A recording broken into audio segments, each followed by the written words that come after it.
Mais uma vez nós estamos aqui para estudar a palavra de nosso Deus. Amém? Semana de número 9 da lição da Escola Sabatina, Lições de Fé no livro de Josué. Amém? Então nós estamos aí na 9ª semana desta poderosa lição, né? E a lição dessa semana, ela tem por título Herdeiros de promessas, prisioneiros de esperança. Eita glória! Bênção, né? Essa é a lição de sábado. E o autor da lição aqui, né, o pastor Barna Magyarosi, né, da divisão intereuropeia aqui, quando ele montou a lição, quando ele preparou a lição, com certeza ele preparou na unção do Espírito Santo, né? Por que eu falo isso? Pelo seguinte, no capítulo do verso áureo desta semana, né, em que estamos a estudar, ele colocou o verso de Zacarias 9, verso 12, lá diz assim: Voltai à fortaleza, ó presos de esperança. Também hoje vos anuncio que tudo vos restituirei em dobro. Né? Aqui, o capítulo 9 de Zacarias, ele vem de uma sequência, né, de visões que o profeta Zacarias está a ter, né? Então aqui no capítulo 6, por exemplo, do livro de Zacarias, revela a 8ª visão no livro, né? E aí ele vem com essas visões, né? E no capítulo 8 ele fala que Sião é restaurada, Sião voltará a ser restaurada, né? Também ele menciona que a desobediência foi a causa deles terem sido levados como cativo para a Babilônia, né? No capítulo 7, verso 8 em diante, até o 14, né? E aí, no capítulo 9 de Zacarias, esse é um capítulo muito emblemático, é um capítulo muito profético, né? Por quê? Porque no capítulo 9, verso 9, por exemplo, de Zacarias, né, remete-nos a uma profecia futura, né?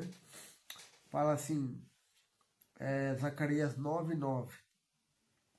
Alegra-te muito, ó filha de Sião, exulta, ó filha de Jerusalém, eis aí te vem o teu rei, justo e salvador, humilde, montado em jumento, num jumentinho, cria de jumenta, né? Ou seja, essa profecia está relacionada, intimamente ligada com Mateus capítulo 21, quando Cristo adentra as portas de Jerusalém montado num jumentinho, exatamente, na entrada triunfal em Jerusalém, né, antes da sua morte, né? Então esse capítulo é um capítulo muito significativo e muito importante para a vinda do Messias, né? Para a vinda do Messias. Também aqui ele faz uma série de outras profecias muito interessantes, né? E aqui no verso 12 de Zacarias, ele nos apresenta: voltai à fortaleza, ó presos de esperança. Também hoje vos anuncio que tudo vos restituirei em dobro. Ou seja, depois que eles foram levados, primeiramente eles eram cativos do Egito. Saíram do Egito, entraram na Terra Prometida. Muitos anos depois, eles passaram por altos e baixos, né? E nesta ocasião em que o profeta descreve, eles estavam presos, eles estavam cativos, eles recém tinham saído de Babilônia, né? Foi o último cativeiro do povo de Deus como nação, né? E aí Deus fala: voltai à fortaleza, voltai a Jerusalém, ó presos de esperança, né? Por mais que as circunstâncias, por mais que os momentos em que eles passaram não fossem bons, mas eles tinham a esperança na promessa do Deus de Israel. Eles tinham esperança no Deus de Israel. Eles estavam presos à esperança, né? A promessa de livramento, né? Dos opressores, né? E isso faz-nos muito sentido, porque ao longo da semana a gente vai ver aí o porquê que isso nos faz muito sentido. Presos de esperança, né? E eu li esse verso todo no hebraico, é muito significativo, né? É muito importante. Azere Hatikvah, presos de esperança, né? Movidos pela esperança do cumprimento da promessa de Deus, né? E não da nossa promessa, porque o que nós prometemos constantemente falhamos, mas o que Deus promete constantemente Ele cumpre, né? E movidos por essa esperança, nós temos a certeza de que em breve estaremos na Canaã celestial. Amém? Então veja que a lição dessa semana não poderia ser diferente, né, do que esta que está sendo agora. Herdeiros de promessas, prisioneiros de esperança, né? Movidos pela esperança de conquistar a terra prometida, Israel, né? Eles obtiveram essa promessa por meio do poder de Cristo Jesus, do Deus de Israel, né? Então nós temos aqui esta poderosíssima promessa, né? Vamos aí para a lição de domingo. Falamos um pouco a respeito de sábado, vamos falar aí a respeito de domingo, né? Domingo, Éden e Canaã, né? Dois lugares diferentes, porém características semelhantes, né? Então, uma geografia pertencia a esta terra antes do pecado e a outra geografia pertence a esta terra depois do pecado, né? Então, e é um paralelo muito interessante, né? Porque, como eu disse, características semelhantes, né? Um antes do pecado e um depois. A terra era praticamente igual, não havia muita diferença, né? Apesar de que, claro, no Éden era um mundo sem pecado, enfim, né? Mas e Canaã, né, também uma terra viçosa, a melhor terra de todas as terras daqueles dias, né? Canaã era a melhor terra de todas as terras daqueles dias, né? Assim também era o Éden, né? O Éden era a melhor terra de todas as outras que poderiam surgir à frente, né?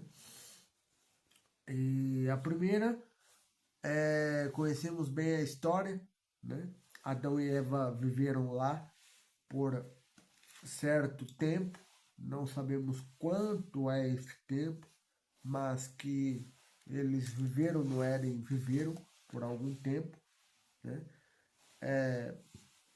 Se calhar comeram de outras árvores, enfim, tiveram ali um convívio com a alimentação, né? Antes do pecado de, né? Brincaram ali com os animais, né?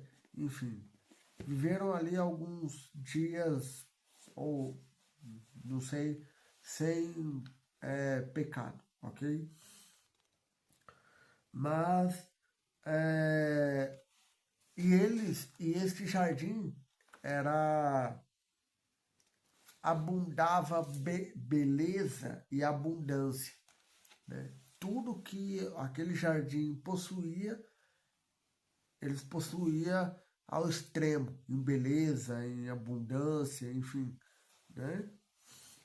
Tudo que eles precisavam, eles tinham, inclusive a presença eterna de Deus. Na viração do dia, Deus estava presente com o casal, né? Com o casal.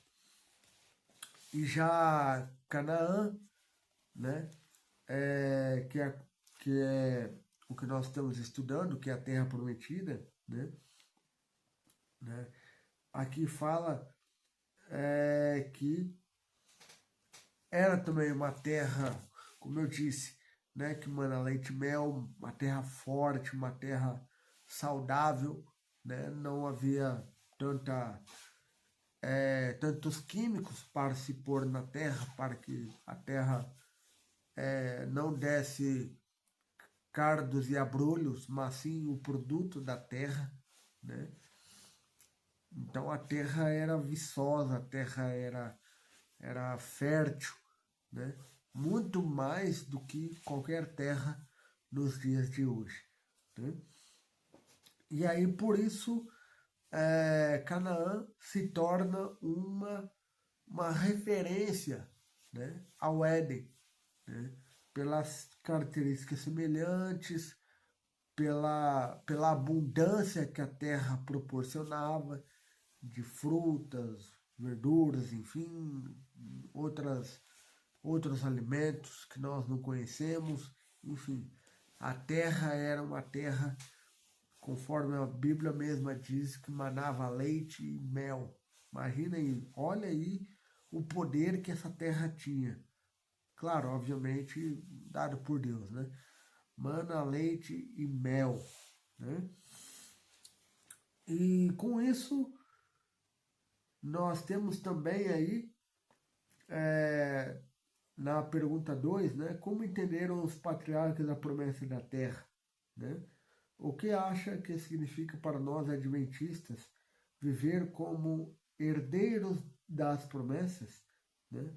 Ou seja, a terra, a Canaã, né, terrestre, ela não pertencia aos patriarcas pela posse, né? Porque só foi de fato tomada com o povo de Deus, né?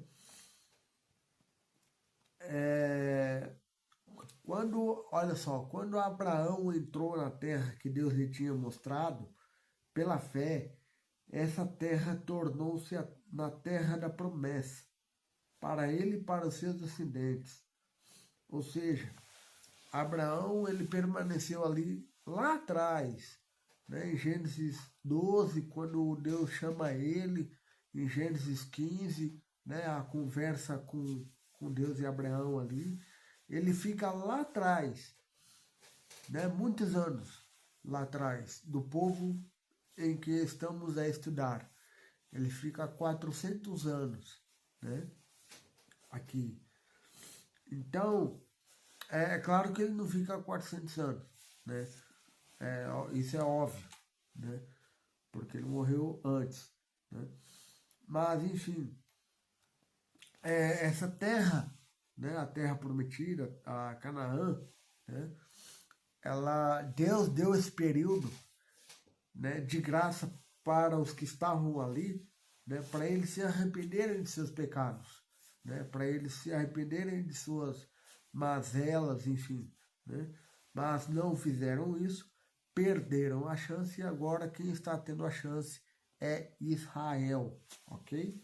Então Israel passa a ter a chance de conquistar e conquista a terra, né?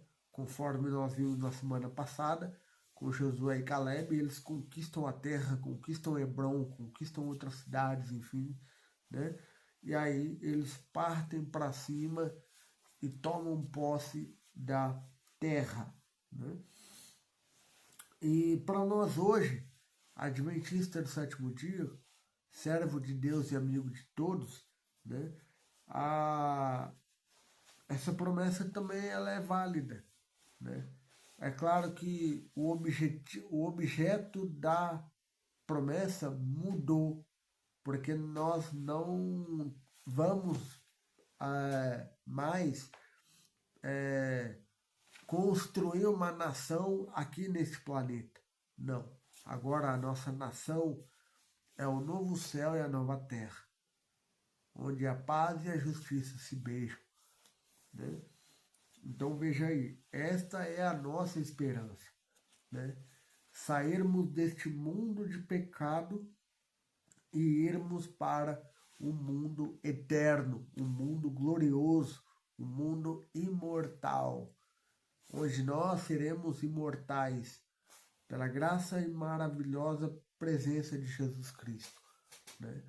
Enquanto hoje, 2025, nós somos seres mortais, quando Jesus voltar, nós seremos seres imortais. Nós não morreremos, pelo contrário, viveremos eternamente. Amém? Então, nós devemos viver como prisioneiro de esperança, né? Azerei Hatikvá, no hebraico, né? Prisioneiros desejosos de que Deus cumpra a promessa que nós não podemos cumprir, né? Nós não podemos cumprir, nós não podemos prometer aquilo que não conseguimos fazer, nem a nós e nem às outras pessoas, né?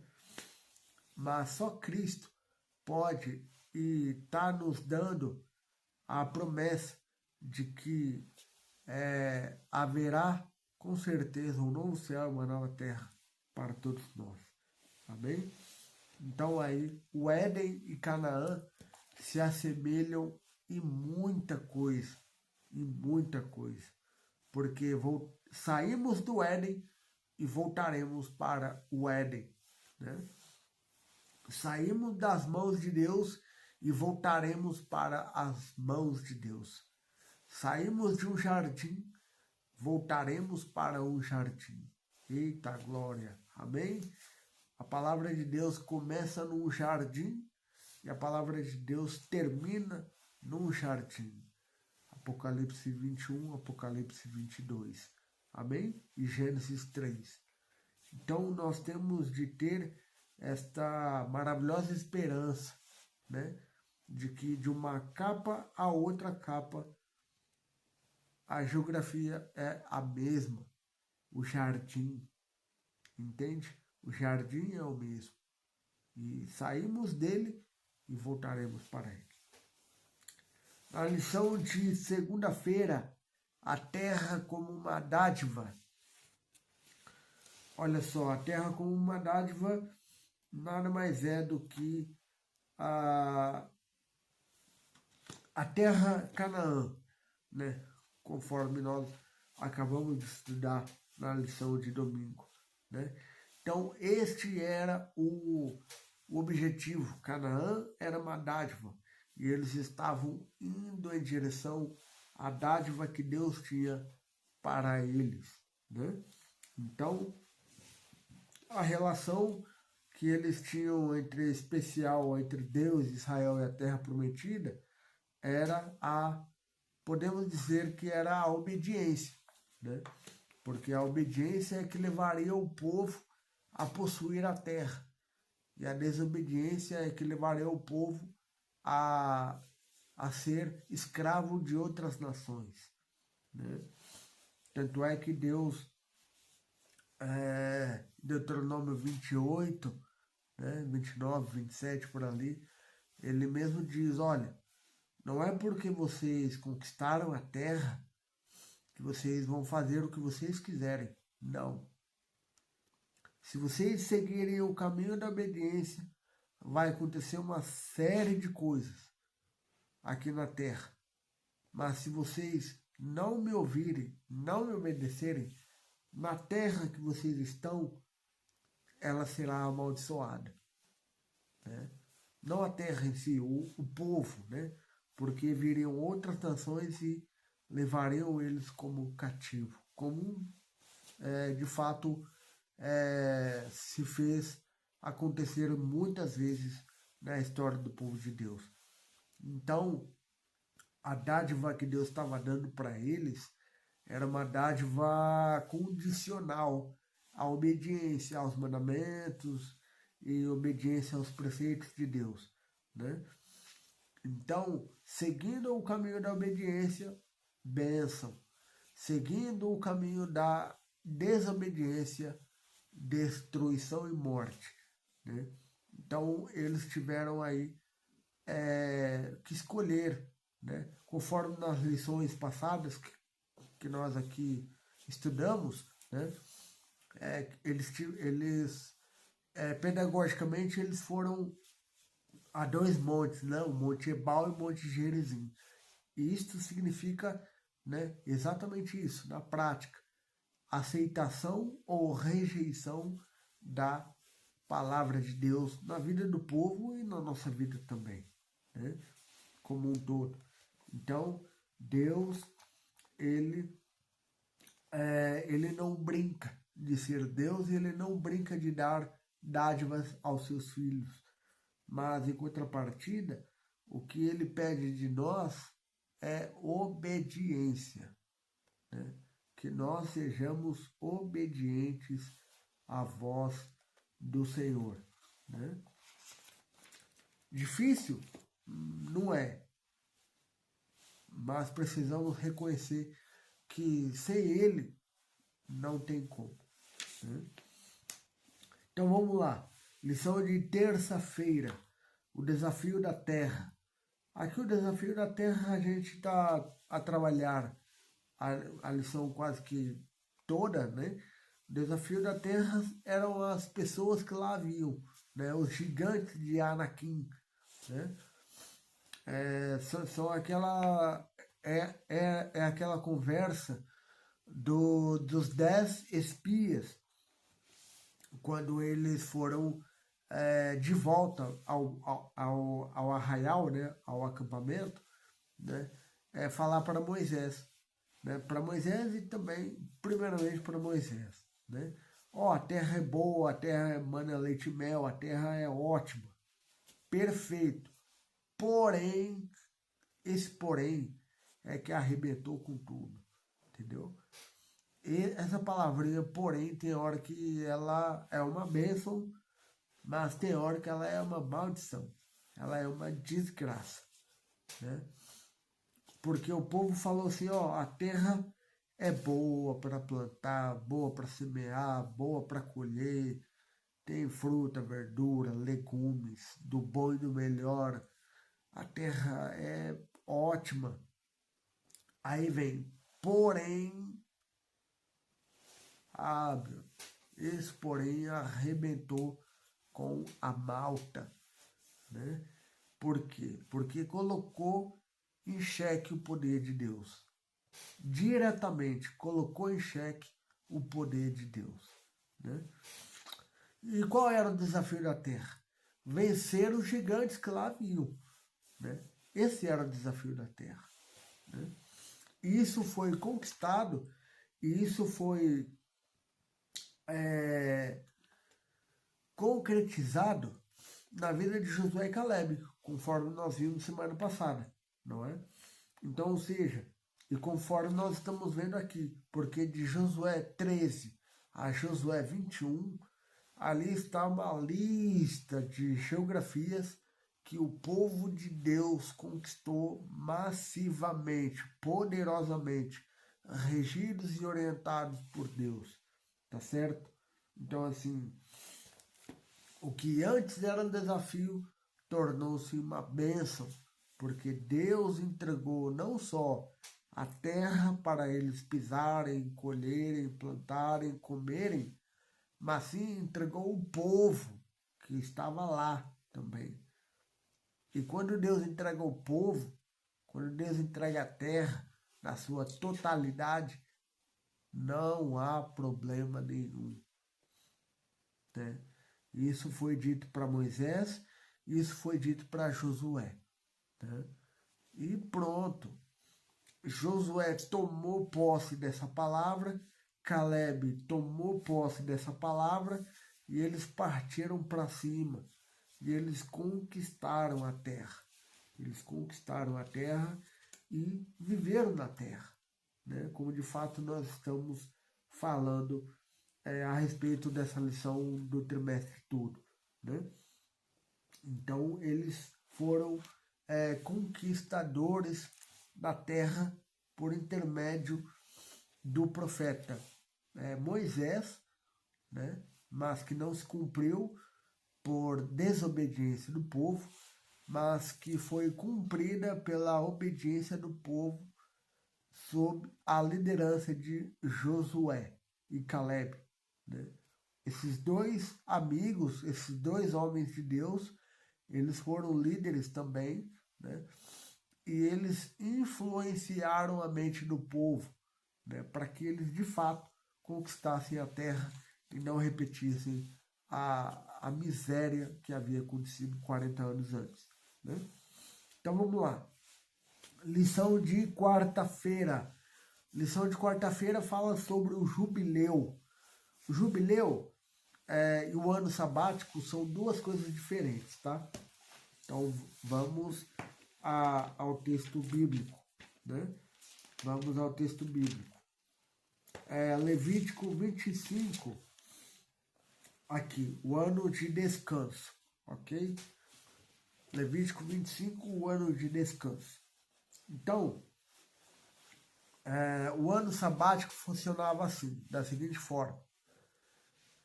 6 anos você podia fazer o que quisesse com a terra. Plantar, colher, semear, preparar a terra para o plantio, né? E etc. Né? Você podia fazer isso durante 6 anos. Né? O trabalhar com a terra. Porém, um exemplo, né? Para a gente ficar claro aqui, né?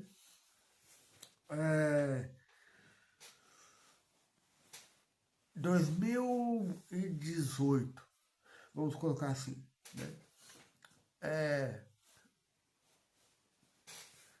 Eu creio que seja isso.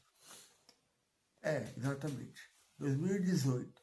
2018 até 2024, você podia fazer o que você quisesse com a terra, conforme falei. Plantar, colher, semear, produzir, preparar a terra, enfim. Você podia fazer o que você quisesse, né? Porém, 2025, esse ano, do dia 1º de janeiro a 31 de dezembro, a terra devia estar em absoluto descanso. Não semeava, não plantava, não colhia, não fazia nada. A terra estaria em um imenso descanso. O ano todo, os 12 meses, né? No nosso calendário aqui, né? Porque eles têm um calendário totalmente diferente do nosso, né? E aí, tudo que a terra produzisse esse ano, no ano de 2025, era para os pobres, era para os estrangeiros, era para os peregrinos que passavam por aqui, por essas terras. Era para o gado, era para os animais, enfim, né? O produto da terra devia ser para mantimento das pessoas pobres, dos necessitados, enfim, disso tudo, né? Agora vamos lá para o ano jubileu. O ano jubileu acontecia a cada 50 anos, ok? Então, a cada 50 anos, o jubileu era estabelecido, né? Ou seja, vamos colocar aí que esse ano de 2025 seja o ano 49º, ok? E o ano de 2026 será então, né, na hipótese que eu estou a montar aqui, seria o 50º ano, ok? Então, o que isso significa? Basicamente a mesma coisa da explicação anterior, né? Ou seja, durante 49 anos você podia trabalhar com a terra, né? Semear, plantar, produzir, enfim, colher, né? Usar a terra, né? Quando dava os 50 anos, né? A terra também ela devia ser descansada, né?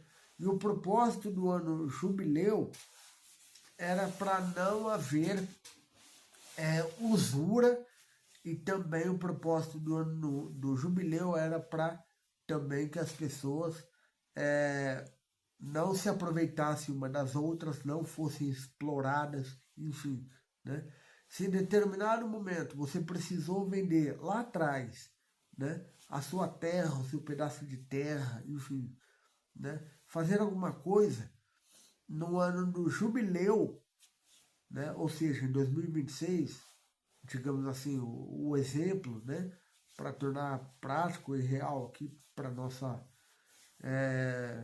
pedagogia, né, no ano de 2026 você poderia reaver a terra de volta, né? A terra, a casa, o produto que você comprou, enfim, né? Até mesmo o escravo, né? Deixava de ser escravo no ano do jubileu, né?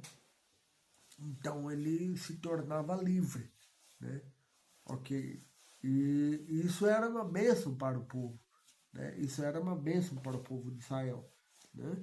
Então, funcionava assim, dessa forma que estou a falar para vocês. Tanto no ano sabático, podia trabalhar e mexer com a terra durante 6 anos, né? Enfim, e durante um ano a terra descansava para produzir no 8º ano, ou seja, a terra trabalhava 6 anos direto, né? 2025 parava, né? E 2026 ela voltava de novo, né? Ela voltava de novo. Ou seja, esse ano que a Terra ficou descansando conta, né? Só que não para fins trabalhistas não contava, contava para os fins da Terra, conforme o capítulo 25 de Levítico, o ano do descanso. A Terra continuava contando o tempo, né? Mas quando dava o ano de descanso, o trabalho parava, entendeu? E tudo que a Terra produzisse era para o povo, entendeu? E só voltava a trabalhar com a terra, plantar, colher, enfim, em 2026. Um exemplo, né? Claro. Como já disse, o calendário deles era diferente do nosso, né? E assim, então, se fazia também de um modo mais significativo, né? Porque a cada 50 anos, a terra que alguém tinha vendido lá atrás, enfim, podia ser resgatada. Aí é que vem aí o conceito de resgate, da terra, entendeu? A pessoa, um familiar, enfim, a pessoa resgatava a terra para o seu parente, né? Então, o ano do jubileu e o ano sabático, né? Um ano, né? Era uma bênção para o povo de Israel, ok? Na lição de quinta-feira, né? Estamos aí a encerrar a lição, estamos aí a encerrar a semana, né?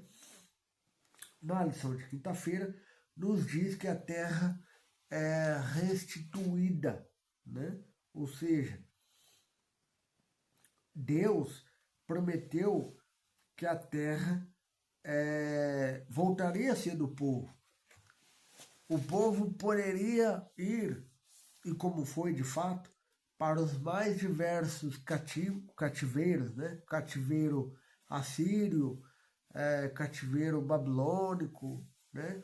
O povo poderia se espalhar pela terra, porém havia a promessa de que eles voltariam a Jerusalém. A terra seria novamente do povo de Israel. O país novamente seria habitado, né? Isso nós vemos em várias passagens da Bíblia, né? Jeremias 24, 31, Ezequiel 11, 28, 37, né? Então havia essa promessa. E o povo era, conforme na lição de sábado, presos ou prisioneiros da esperança, conforme aí a palavra profética de Zacarias, né? Capítulo 9, que eu abri a lição aqui para vocês, né? Então veja, o povo tinha uma promessa, o povo tinha uma esperança, né? E conforme falei, por mais que eles fossem para variados cativeiros, assírio ou babilônico, a promessa permanecia. Vocês voltarão para reconstruir o país. Isso aconteceu por volta do ano 457 depois de Cristo, né? Quando o rei Ciro autoriza Neemias mais Zorobabel a voltarem para Jerusalém, juntamente com aqueles que quiseram, né, voltar e reconstruir Jerusalém, né? Neemias, Esdras e por aí vai, né? Essa turma toda. Então eles voltaram para Jerusalém e reconstruíram a cidade, né? E que esperança final é encontrada nesses versos, né? Quais? De João 14, verso 1 a 3, Tito 2, verso 13 e Apocalipse 21, verso 1 a 3. A esperança que é encontrada aqui, meus queridos, é que nós vamos voltar a esta terra, entende? Nós saímos, como eu falei em algum dia desta semana, principalmente no dia domingo, né? Exato. Como eu falei no domingo, volto a repetir hoje. Saímos do Éden, mas voltaremos para o Éden. Amém? Saímos de um jardim, voltaremos para o jardim. Olha só, a Bíblia é conectada em um jardim. Temos um jardim no começo do mundo e teremos um jardim na nova terra, no novo céu e na nova terra transformada. Amém? Então nós voltaremos para a Canaã celestial, para o Éden, né? Olha só, eu não falei que na lição de domingo, eu não falei que o Éden e Canaã têm as suas semelhanças, né? Então, o Éden, nós voltaremos para o Éden celestial, nós voltaremos para a Canaã celestial, nós voltaremos, meus amigos, para os braços do Pai. Amém? Você quer voltar para os braços do Pai? Você quer ir em direção aos braços do Pai? Ore comigo. Querido Pai, muito obrigado, Senhor, porque o Senhor nos dá esta esperança. Presos de esperança, o Senhor nos dá esta promessa maravilhosa de que voltaremos para o lar da eterna felicidade. Saímos de um jardim, voltaremos para um jardim. Saímos de tuas mãos, voltaremos para as tuas mãos. Oh, glória!